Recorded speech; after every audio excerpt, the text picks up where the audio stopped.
Hi, I'm here to talk a little bit about anticoagulation since it's such a huge topic. I feel like it's the source of a lot of confusion and especially frustration when it comes to our patients.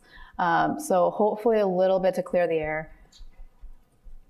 So why do we care about anticoagulation? Basically, we're trying to do our injections as safely as possible. So we don't want any sort of risks that we can avoid. And one of the big ones is bleeding. So we really don't want the patient to develop a huge pool of blood in a place that we can't do anything about, because then it becomes a really serious emergency. Do we hold it for all procedures? So there are certain procedures that we hold it for, and we're very strict about it. Others that we really don't. And it kind of all depends on how close that needle is going to be to really big blood vessels, and also how difficult it would be to stop any bleeding if it were to occur. So we've seen this form, and it has a lot of different X's based on when we want to stop blood thinning and when we don't. Generally, the neck ends up being kind of an area that we stop a lot of blood thinning because there's such a high concentration of blood vessels in such a small space. And they're really important blood vessels that can lead to strokes if something were to happen.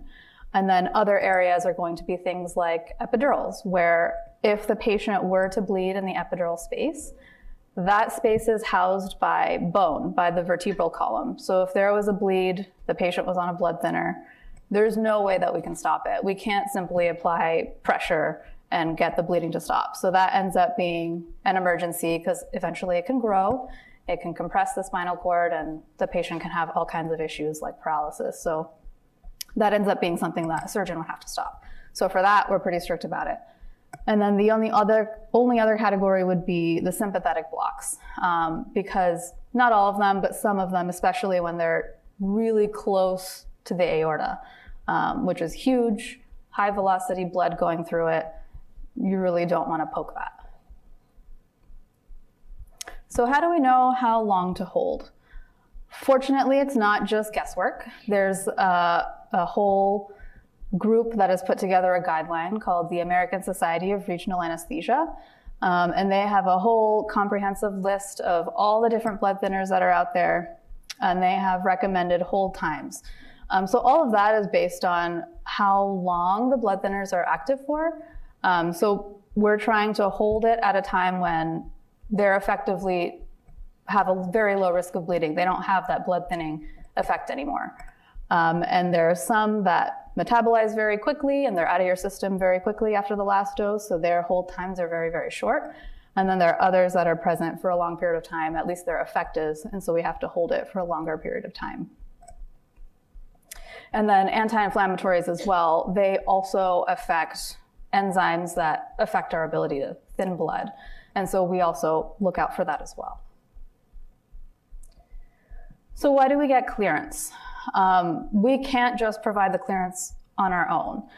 We always have to request permission from whoever is prescribing those blood thinners, because we don't know that patient's history well enough to put them on that spectrum of, are they allowed to hold it? Are they not allowed to hold it? How long is the safest amount of time for them to hold it? So we always request clearance from their cardiologist, their primary care doctor, whoever it is, because we want to make sure that we're doing everything safely.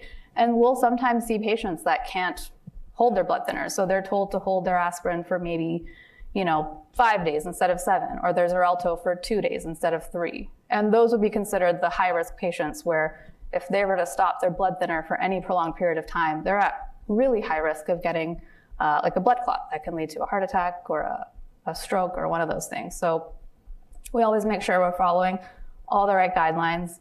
Unfortunately, patients sometimes get confused and they think we're just kind of holding up their injections and we're causing them more pain. But really, at the end of it all, we're just trying to make sure this patient can get this injection safely and as safely as possible.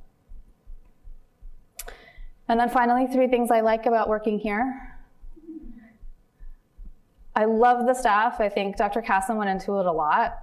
Everybody has a different role to play, and I feel like we all fit together like a puzzle. We all just make the care of the patient so smooth and so streamlined. And I feel like I've heard it again and again. Patients will go back to other clinics for whatever reason, and then they come back here and say, the care I've received here is comparable to none other. And they love it. So I'm really happy about that. And that leads to the care that we provide. I feel like it's kind of unmatched with what's available here. And then I'm also happy about a lot of the motivated patients we get. I feel like so many are really just wanting to get better. They just want to get back to their life, and they'll do whatever they can to help themselves. And I think that's really nice. So thank you.